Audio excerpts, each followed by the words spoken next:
You shall love the Lord your God with all your heart, and with all your mind, and with all your strength.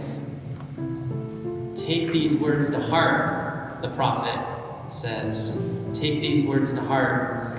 They're so important that you should write them on your doorposts. Wear them on your forehead. Wear it on your arms. Because these are so important, these words. Drill them into your children.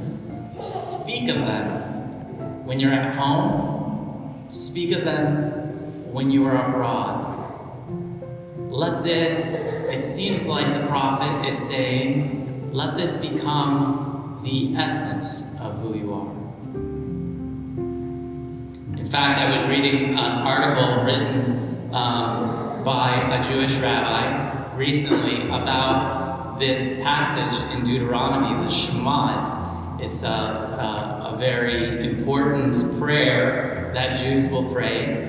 And the author was writing about how after the terrible tragedies that happened in the first part of the 20th century with the Shoah, and all of the displaced people and orphans throughout Europe, they said they were trying to go around to orphanages and find young children who were Jewish so that they could care for them.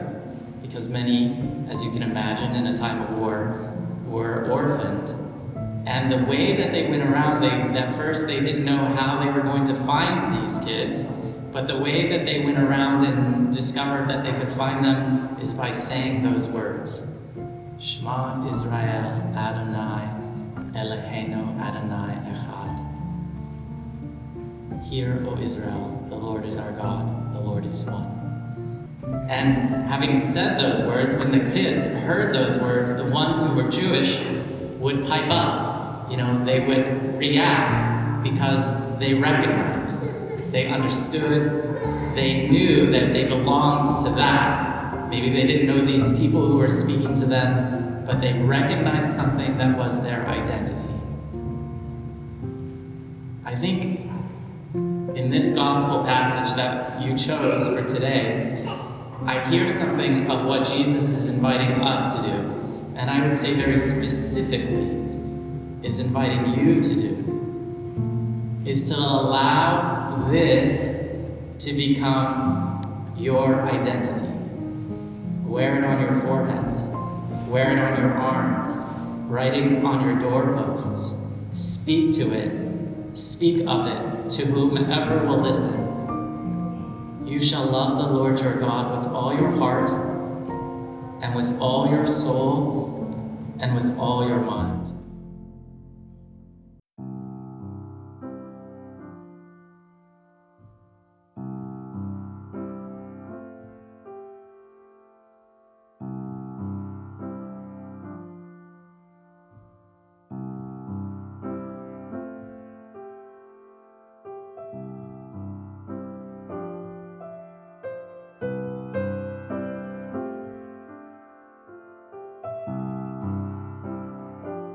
My lover, springing across the mountains, leaping across the hills. My lover is like a gazelle or a young stag. Here he stands behind our wall, gazing through the windows, peering through the lattices. My lover speaks, he says to me, "Arise, my beloved, my dove, my beautiful one, and come."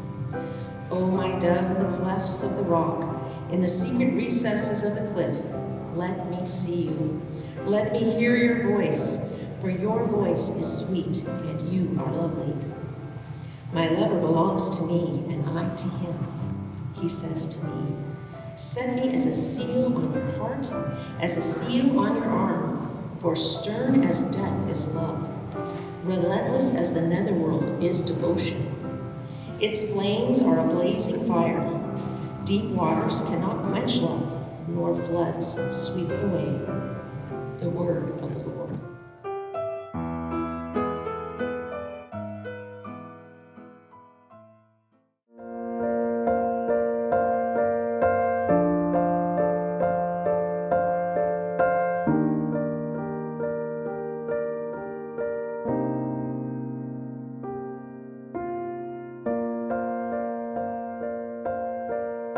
So I was introduced to Ryan and we found out that we had many hobbies in common, to include building and painting miniatures, among Star Wars and copious other extremely nerdy activities.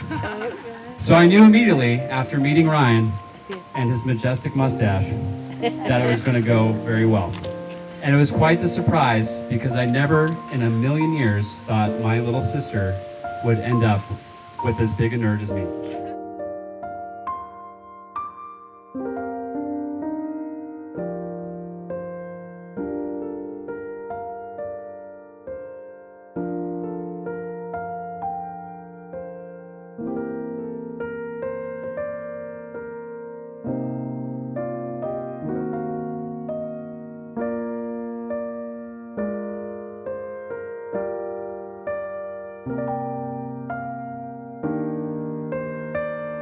Everybody's gave them a little bit of wisdom, but I told Ryan I would use this as my wisdom.